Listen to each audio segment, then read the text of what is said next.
Hello বন্ধুরা, তোমাদের সকলকে স্বাগত নতুন একটা ব্লগ ভিডিওতে। চলো দেখে আমি ফুলেশ্বর দিয়ে হাঁটা দিয়েছি, এবারে কালীবাড়ির উদ্দেশ্যে আমি রওনা হচ্ছি। কালীবাড়ির উদ্দেশ্যে এই দেখো কালীবাড়ি গিয়ে আবার আমি ভিডিওটা অন করছি। দেখো দেখতেই পাচ্ছ এখানে কংস এখানে মাতিয়েছিল কৃষ্ণকে।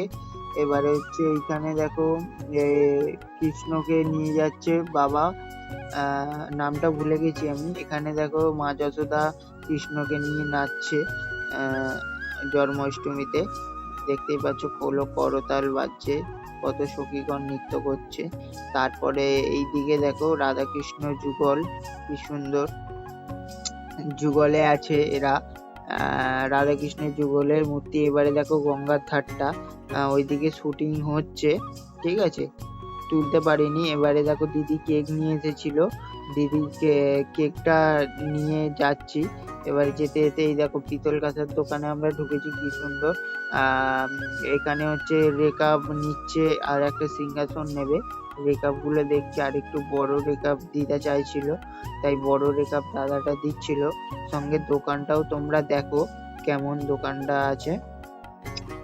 দেখো দোকানটা আমি দেখাবো। এই রেকাবটা দিদা নিল দুটো, সিংহাসনটাও নিল।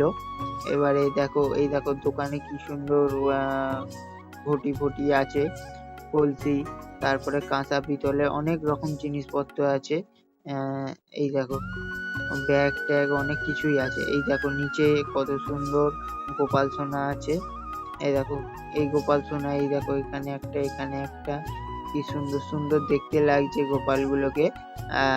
গোপালগুলো ভালোই। দেখো এদিকেও পুচকে পুচকে দুটো গোপাল আছে। এবারে দাদা হচ্ছে সিংহাসনটা প্যাক করছে, দেখো সিংহাসনটা প্যাক করছে। সামনে কত কাঁসার থালা আছে, সিংহাসনটা প্যাক করছে। এবারে ভিডিওটা ভালো লাগলে লাইক করো, শেয়ার করো, কমেন্ট করো। ভিডিওটা এখানেই এন্ড করছি। Take care, by.